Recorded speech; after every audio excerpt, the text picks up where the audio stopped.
हिमाचल प्रदेश के हर गांव शहर की ताजा तरीन खबरों के लिए जुड़िए टुडे हिमाचल के साथ। यूट्यूब पर सब्सक्राइब कीजिए, टुडे हिमाचल चैनल को फेसबुक पर फॉलो कीजिए और पल पल की खबरों के लिए सर्च कीजिए www.todayhimachal.com। आपका विश्वास हमारी पहचान। कर्मचारियों के प्रदर्शन पर रोक लगाने को कांग्रेस ने बताया मौलिक अधिकारों का हनन, सरकार पर साधा निशाना। कांग्रेस के प्रदेश अध्यक्ष कुलदीप सिंह राठौर ने कर्मचारियों के किसी भी धरना प्रदर्शन पर रोक लगाने के आदेश को पूरी तरह से जन विरोधी करार दिया है। उन्होंने कहा कि यह आदेश कर्मचारियों के मौलिक अधिकारों का हनन करता है और इसे तुरंत वापस लिया जाना चाहिए।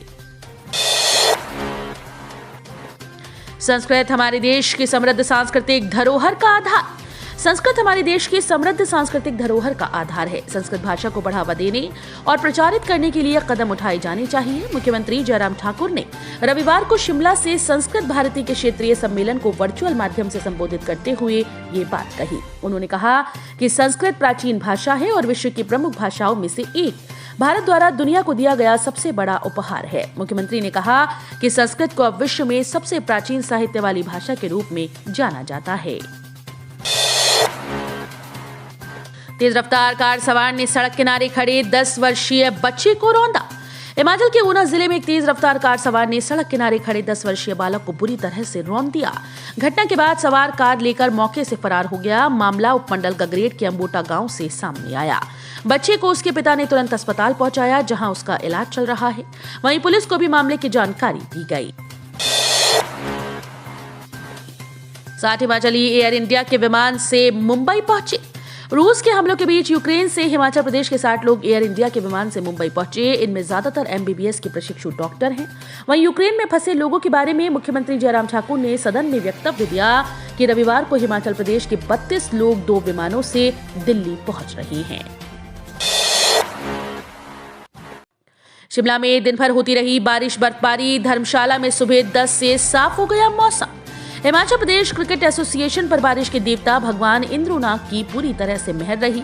अंतर्राष्ट्रीय क्रिकेट स्टेडियम धर्मशाला में करीब 4 वर्ष के बाद कोई मैच बारिश के खलल के बिना सफल हुआ। प्रदेश भर में जहां शनिवार को दिन भर बारिश और बर्फबारी होती रही, वहीं धर्मशाला में शनिवार सुबह 10 बजे के बाद मौसम पूरी तरह से साफ रहा। 16 साल 8 माह की नौकरी में HRTC के कंडक्टर जोगिंद्र ने नहीं ली कोई भी छुट्टी। 16 साल 8 माह का एक लंबा वक्त। इस बीच बहुत कुछ बदला। कई पारिवारिक चुनौतियां सामने आईं। सगे संबंधी दुनिया छोड़ गए, लेकिन जोगिंद्र सिंह का अटल इरादा नहीं बदला। जुनून है एक रिकॉर्ड बनाने का। नौकरी के सफर को 4 जून 2022 को 17 साल पूरे हो जाएंगे। हिमाचल पथ परिवहन निगम के नाहन डिपो में बतौर परिचालक तैनात जिला सिरमौर के संगडाह उपमंडल के रजाड़ा गांव के रहने वाले जोगिंद्र सिंह ने आज तक की नौकरी में एक भी अवकाश नहीं लिया। 4 किलोमीटर पैदल चल रोमानिया बॉर्डर पहुंची कुल्लू की वंशिता। जिला कुल्लू के करीब 8 विद्यार्थी यूक्रेन में फंसे हैं। रूस के तेज होते हमले के बीच बच्चों के साथ उनके परिजन भी चिंतित हैं। वे रात भर सो नहीं पा रहे। परिजन भारत सरकार से बच्चों को जल्द अपने देश पहुंचाने की गुहार लगा रहे हैं। वहीं कुल्लू की छात्रा वंशिता रोमानिया बॉर्डर पर पहुंच गई। उन्हें माइनस तापमान में लगभग 4 किलोमीटर पैदल सफर करना पड़ा। परिवहन मंत्री विक्रम सिंह बोले, तेज रफ्तारी लापरवाही से हो रहे 95% सड़क हादसे। हिमाचल प्रदेश में वाहनों की तेज रफ्तारी लापरवाही, गलत ओवरटेक और नशे में ड्राइविंग से 95% सड़क हादसे हो रहे हैं।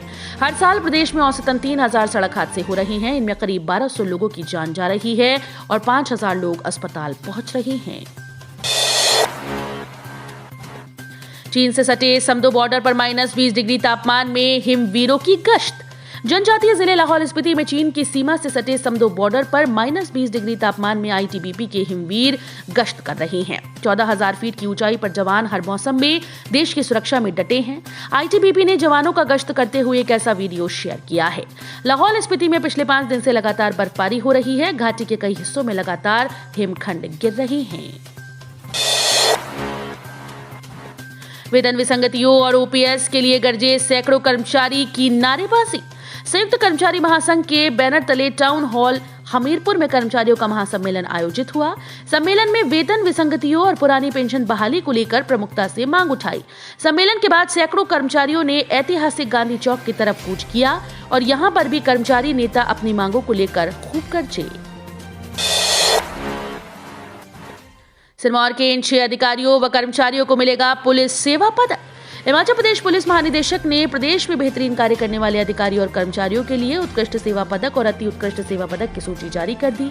वर्ष 2020 के 96 पुलिस कर्मियों को उत्कृष्ट सेवा पदक और 77 कर्मचारियों को अति उत्कृष्ट सेवा पदक से जल्द नवाजा जाएगा। पुलिस के हाथ लगी बड़ी सफलता। बिलासपुर में चरस की खेप के साथ कुल्लू के युवक और युवती गिरफ्तार। राष्ट्रीय मार्ग चंडीगढ़ मनाली 205 पर एक ऑल्टो कार से 2 किलो 416 ग्राम चरस बरामद की गई। थाना सदर की टीम ने नौड़ी चौक के पास नाकाबंदी की थी। उसी दौरान एक ऑल्टो कार कुल्लू की तरफ से आई। Alto car number HP 34C8332। जब पुलिस ने कार को रुकने का इशारा किया तो चालक पुलिस को देखकर घबरा गया। जब कार की तलाशी ली गई तो पिछली सीट के नीचे चरस रखी हुई थी, जो कि 2 किलो 416 ग्राम निकली।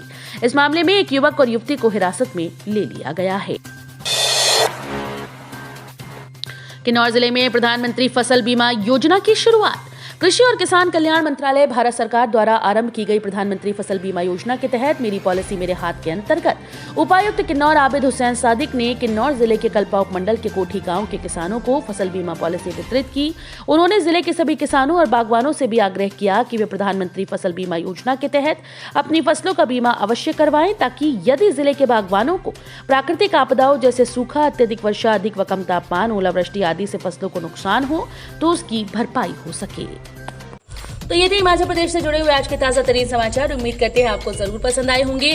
थोड़े से भी पसंद आए हो तो चैनल को सब्सक्राइब और वीडियो को लाइक करना बिल्कुल ना भूलें।